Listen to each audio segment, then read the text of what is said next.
পাঞ্জাবি ঝুল লম্বা যার ইমামতি দায়িত্ব তো তার, ঠিক না? আমাদের দেশে যার পাঞ্জাবি যত লম্বা সে তত বড় হুজুর, তাই না? এখন ওরে সবাই বলছে হুজুর সামনে যাও, এতটা ফাও লম্বা জুব্বা দেখলেই সামনে যাও। এখন মুসল্লিও ছাড়ে না, ইমামও শোনে না, রাকাতে সালাতে পাঞ্জাবি পরা ঠেলাতে আল্লাহু আকবার দিছে সামনে থেকে। ও প্রথম রাকাতেই সূরা নাস ছাড়া তার কিছু মুখস্থ নাই। আর তো মুক্তি মানুষও না যে মাসালা একটা ইস্তেমবাদ করে তাড়াতাড়ি নামাজটা পড়াই দিবে, এই জ্ঞান গরিমাও নাই।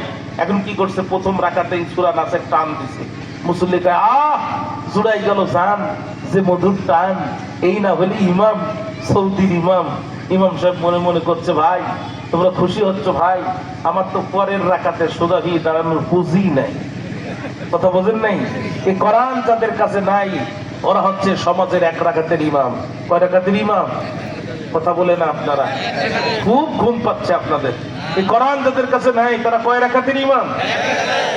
শান্তি দেওয়ার কথা বলতে পারবে কিন্তু শান্তি দিতে পারবে না। দ্বিতীয় রাকাতে সোজা হয়ে দাঁড়ানোর পুঁজি তাদের কাছে নেই। দুই সিজদার মাঝখানে এক তাসবিহ পরিমাণ বসতে হয়। ইমাম সাহেব অ্যাঙ্গেলে তাকিয়ে দেখে রেলিং এর যে ফাঁকটা কোন রকম বাইর হবে মাথাটা, যদিও চলে যাবে পিঠটা, কিন্তু এছাড়া কোনো গতি তো নাই আমার হাতে। দ্বিতীয় সিজদায় মুসল্লিদের ফেলে ইমাম সাহেব রেলিং ভেঙে পালায়ন করলো। 20 মিনিট হয়ে গেল, ইমাম ওঠে না। এখন আমরা যারা যুবক মানুষ আমরা 1 ঘন্টা সিজদায় থাকতে পারি, কিন্তু আমাদের মুরব্বী চাচারা কি আর এতক্ষণ পারে? চাচারা শুধু কাশে, মানে ইমাম সাহেব তুমি তাড়াতাড়ি ওঠো।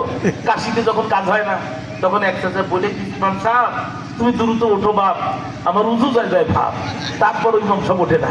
পাশ থেকে আরেকজন চাচা বলছে জীবনে বহুত নামাজ পড়েছি, এরকম বিপদ তো কোনোদিন পড়ি নাই। এক সিজদায় যদি ইশারাত হয় বাকি সিজদা কি তাহার দুটো দিবা, এরপরে ওঠে না।